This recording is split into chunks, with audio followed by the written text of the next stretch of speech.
It is another memorable day on Capitol Hill where President Trump could soon become the first president in history to be impeached twice.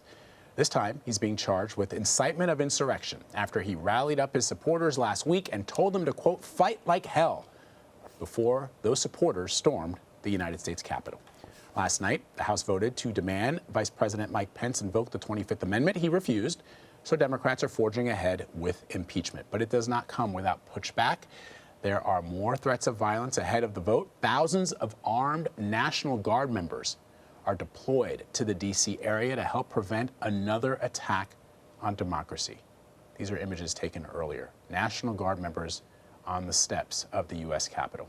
For more, let's bring in Elizabeth Neumann. She is the co-director of the Republican Accountability Project. Thanks so much for being with us, Elizabeth. You served as the Deputy Chief of Staff at the Department of Homeland Security under the Trump administration. Now you're an outspoken critic working to fight Trumpism from within the Republican Party. Describe to us how and when you changed course and what the Republican Accountability Project aims to do. Thanks for having me on. During my tenure, I served for a year as deputy chief and then for 2 years as the assistant secretary for counterterrorism. And it was during that tenure that I really dug into the growing threat from domestic terrorism. There are many of us in the counterterrorism community sounding the alarm. And the White House, especially the president, was not interested in hearing about the growing threat from violent white supremacists, from violent anti-government extremists.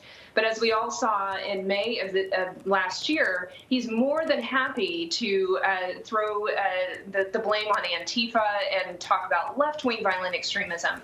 But the statistics are clear. In the last 10 years, 76% of all attacks, of all terrorist-related attacks, have come from right-wing violent extremists, not left-wing, not even Islamist terrorism. 76%. More deaths associated with ideologies from the right. And I'm very sad to say that it took us too long in the counterterrorism community to see this growing threat. But once we did, we asked for help. We asked to be able to strengthen our laws and our policies to go after this threat. And the White House was not interested in listening to that. So it was shortly thereafter that I made the decision that I needed to leave and be able to speak out about the growing threat. Because I think many on the right, including the Republicans on the Hill, maybe January 6th was the first time that they realized that this growing radicalization in their party is dangerous. It is it's not over on January 6th. Quite frankly, it won't be over on January 20th. We have a number of individuals in this country that are radicalized. It is, in my view, a threat at this point more dangerous than the threat from Al-Qaeda and ISIS, and we need to treat it as such. So, as you point out, there are a number of Republicans who are very upset about what happened on Wednesday, and there are some Republicans who are supportive of the impeachment process, which is radically different than the last time the president was impeached, when no Republicans would sign on for it. But a lot of people will say, well, what took you so long? Like, it literally took an angry mob to descend on the Capitol to have you fearing for your life before you started to consider, well, maybe we should do something about this. It seems like, an 11th hour conversion. I think there's a time and place for us to have that discussion later, for people to be introspective, to try to understand why it took them so long to see the danger. But in the moment that we're in right now, part of the reason that I joined and I'm helping to lead the Republican Accountability Project is in part to say, I understand the fear that you have to speak out against Trump. The threats that Trump and his minions throw out there, they threaten that they're going to run against, make sure that in a primary you face some Trumpist competitor. They threaten to rile up their mobs. I mean, some of the threats that we're hearing, even in the last few days post January 6th, imply that they're looking to target with violent means their mob on these Republican members who are willing to speak out. So what part of the reason we launched this project is to say, Republican member of Congress with conscience that is with a conscience that's interested in voting the right way here, we have your back. You are not alone. And in order to defeat a bully, you have to stand up to a bully. So it was tough for me to decide to speak out. I wrestled with the potential for my family to be put in harm's way. And we wrestled with this, we prayed about it. And over a period of time, my husband and I came to the decision that the right thing to do was to tell the truth and speak out, because the American people deserve to know when they went to cast a vote how dangerous Donald Trump is. And now we have members of Congress who get to cast their vote and do the right thing here. They must take courage and do the right thing. We will get their back. You know, Hey, Elizabeth, this may seem like a little bit of a departure. Sorry, Vlad, but, you know, a lot of it has been made of Congresswoman Cheney's speech in particular, and also that perhaps that her speech is giving other Republicans sort of cover. But when you mentioned about, you know, how you prayed about coming out as a Republican who is, you know, unhappy with President Trump, I thought about the fact that, you know, he no longer has access to a lot of his social media platforms.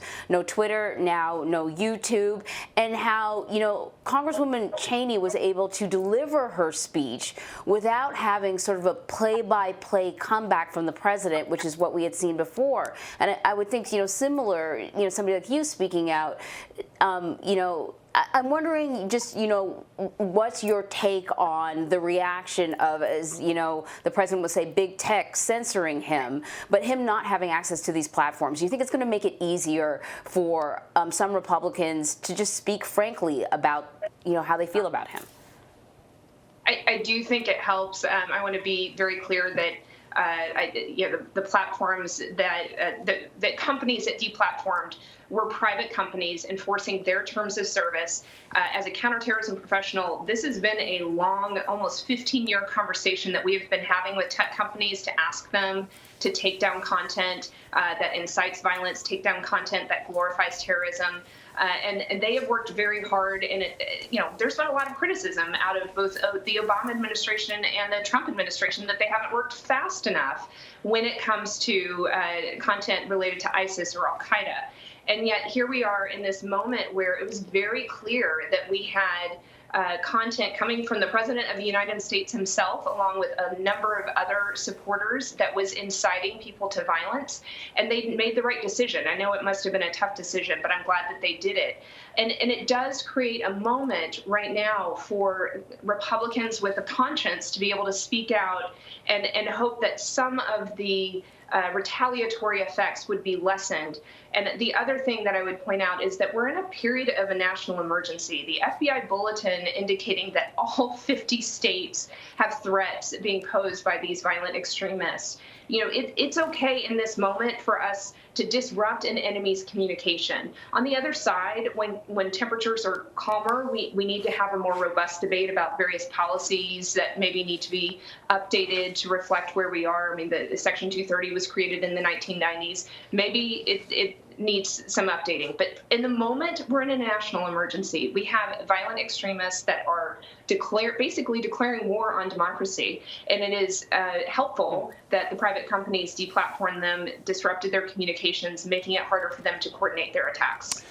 Elizabeth, and it's so remarkable, Anne-Marie, we've worked together for so long that our minds work in the same way, even though we're a great distance apart, because my question was going to be very similar to you, Elizabeth, about the fact that you prayed and you thought long and hard about the decisions that you were going to make. And you're not the only one. We've seen, for example, a letter from 10 former secretaries of defense, including Dick Cheney, the father of Liz Cheney, who believe that this president is a threat.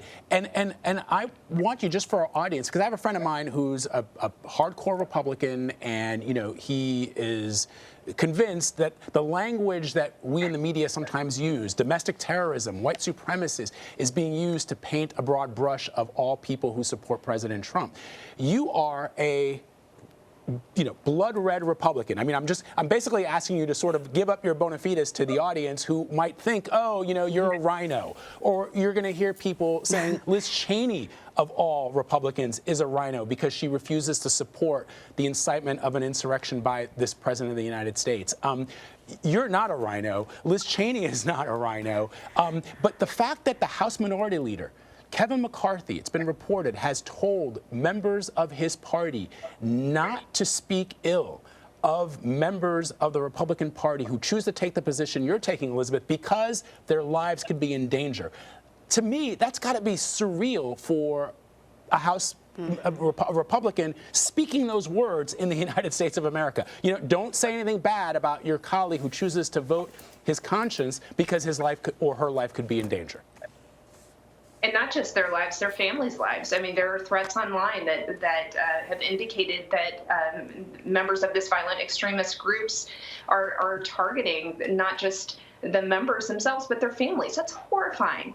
And you, at some point, part of the reason you have to pray about it is because, there's nothing more important in my life than my children. I would do anything, right? That's what most parents, think of. Like when you become a parent, you finally understand what sacrificial love really is. So absolutely, you wrestle with this. And for me, as a person of faith, it was important to go in there feeling like the Lord was leading me to, and that I wasn't doing this for any other purpose other than I felt like he was telling me I needed to speak out. I guess I want to share that part of the story so that other members of Congress understand that the fear is justified. There are crazy people out there, but we encourage you to still do the right thing and yes, take precautions. I believe that members are getting briefed by the Capitol Police on a variety of security measures they need to take. I think that's very wise. I think that's important to stay vigilant, but don't succumb to Donald Trump. That's how we got here, because for 4 years we all were just kind of thinking that it wouldn't amount to too much damage. I'll just go along with it, and I'm really afraid that if he tweets against me, then I might lose my election. Like, we are so far past that at this point. We have millions of Americans that have been radicalized by him. Now, not all of them are violent. Not all of them are likely to take up arms, but it's too big of a problem for law enforcement alone. We need Republicans to come out, denounce the lies, tell the truth. I mean, that's another step that they could take that would really help law enforcement in the next few weeks. If they would come out and say, you know what, Donald Trump's been lying. The election was not stolen. Here is all of the evidence that we can lay out for you about why it wasn't stolen. And I am sorry that I participated, whether it was directly or just by not telling you sooner that it was a lie. But it is a lie. Joe Biden is going to be the president, or going to be president next week. And we're going to be okay as a country with him as president. That would help reduce the number of angry, radicalized people. And now they might be angry that they were lied to, but they're less likely to show up at their state capitol and commit violent acts. And so I'm desperately hoping that men and women of conscience in the Republican Party, if you're in a leadership position, if you're a leader in the church that supported Trump, anybody that was on the inside that supported Trump, that now sees this for what it is, that it was a bunch of lies, if you can speak out, that will help us with this security problem. It does not solve everything. We still have violent extremists, including some that could care less about Trump, that are using this for their own ends, their own means. Let law enforcement deal with that. But we definitely need to reduce the size of the radicalized millions in our country. Mm-hmm. Elizabeth, earlier this week, Vlad and I spoke to a professor who went down to the protests on Wednesday. He went down as an observer with his wife. He had attended several other protests, throughout the year in D.C. It was sort of comparing and contrasting. And one of the things that he said is, there are very many people who just went down there to, express their dissent. And then when things started to get really wild, they turned around and went back home.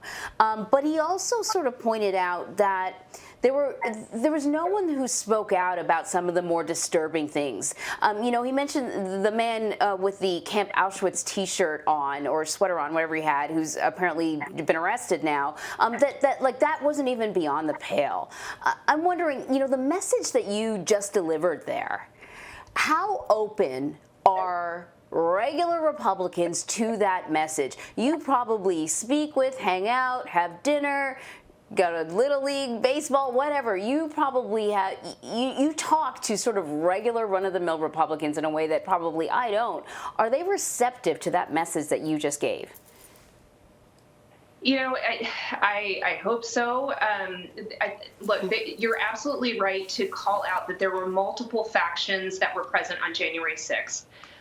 One of the factions that I'm most concerned about, I wrote a piece that ran in the Washington Post on Friday with Kathleen Blue. She is a historian on the White Power movement, and we were describing the fact that you had neo-Nazis there, you had Boogaloo Boys, you had Proud Boys, who I would not put in the same camp as neo-Nazis, but they are becoming more radicalized in their viewpoints. You had a number of militias that were there that are, just to clarify, all private militias in this country are illegal if they perform law enforcement acts, meaning you can go join a club that says you're a militia and hang out at somebody's private property and shoot some guns, but the moment that you step foot on a public street and pretend that you are going to enforce the law, that's illegal under all 50 states' laws. So we have a number of militias that showed up, and then most of those groups have some sort of ideology or eschatology with this apocalyptic vision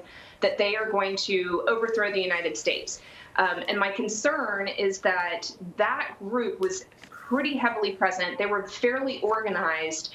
And you also had intermixing with it a lot of QAnon supporters who are increasingly, maybe 4 years ago, you wouldn't consider them a threat, but they are increasingly radicalized in their vision of a call to violence is justified. So you had QAnon supporters, and then you had the average Trump supporter that also felt called to show up for this rally. And some of them, as you described, some of them turned around and they did not participate, and good for them. But sadly, because of the president's lies, it is easy for them to reach that point in the radicalization process where they view that there is no other choice but violence. They view this as an existential threat to their country and to their family, and therefore violence is justified. And so for those individuals, that's where I'm hoping if a Republican leader or a voice in the Republican Party that they trust comes out and says, Donald Trump's been lying to you, the election was not stolen, it removes that existential threat, right? It removes this perception that their vote doesn't matter, that they were disenfranchised. No, they weren't disenfranchised. They voted, they wanted Trump, but Biden won, and it was legitimate. And now they have time. They can regroup and fight for who they want in 2022 and 2024. But if you're living under this false notion that Trump has painted, that it's been stolen from them, that's where they're getting their justification towards violence. So if you can convince Republicans of goodwill, who are there are other lies that Trump has been seeding for 6 years. It's going to take time for them to move past that or to learn why what he's been saying is a lie. But in this very particular moment, with the threat of violence coming up in the next 2 weeks, just debunking the fact that the election was not stolen would really help law enforcement. And I do think that there are a number of Republicans that have been Trump supporters that saw what happened on January 6th, and it's causing them to pause and ask questions. I think it shocked many of them. I think seeing that neo-Nazis are taking advantage of this moment, that there are violent militias that were taking advantage of this moment, causes them to pause and say, why? I don't want to be associated with that, which is the right answer. And we want to give them time and space to grieve the lies that they've been believing, and be empathetic to those who might for the first time have this realization that Trump's been lying to them and they want to move away from Trump. That's great. I don't want to heap a lot of how could you not see this for 4 years? That's not the way to approach them. Approach them with empathy. But for those that are still on a pathway towards violence, if there's somebody in your family, in your friend group that is talking about turning out to one of these supposed protests, please know that that is very dangerous. They're likely to get arrested or get swept up in some violence. Even if they say they're not going for violence, this is not the time. This is a national emergency. There are violent actors that are planning on using those protests for violent means. And quite frankly, depending on your level of concern for that individual, you may want to consider contacting law enforcement. We are in that dire of an emergency, and we need all Americans to understand the level of the threat that is posed by violent extremists, that the preponderance of which is on the right. It is not Antifa. It is, again, I'll go back to that statistic, 76% of all terrorist attacks the last 10 years have come from the right, the preponderance of those from the white power movement. We really need Americans to pay attention, to be vigilant, see something, say something. All of those things that post 9/11 we were very good about, that's what we need to go back to, because that's the moment we're in. Man, Elizabeth, I am really happy that you joined us today. I hope that, you know, someone hears that message, and if they are planning on coming to the Capitol for the inauguration or something along those lines with ill intentions, that they heed your warning. It makes me so sad to think that you had to sit down with your family and sort of pray and consider whether or not you were taking your safety and your welfare, whether it would be in jeopardy to have a conversation about where you stand on politics and current events, something that should, you know, it should take as much thought as you put into maybe I'll go get a coffee. But that's where we are right now. You know, the stakes are rather high for these things. Elizabeth Neumann, thank you so much. Thank you for having me.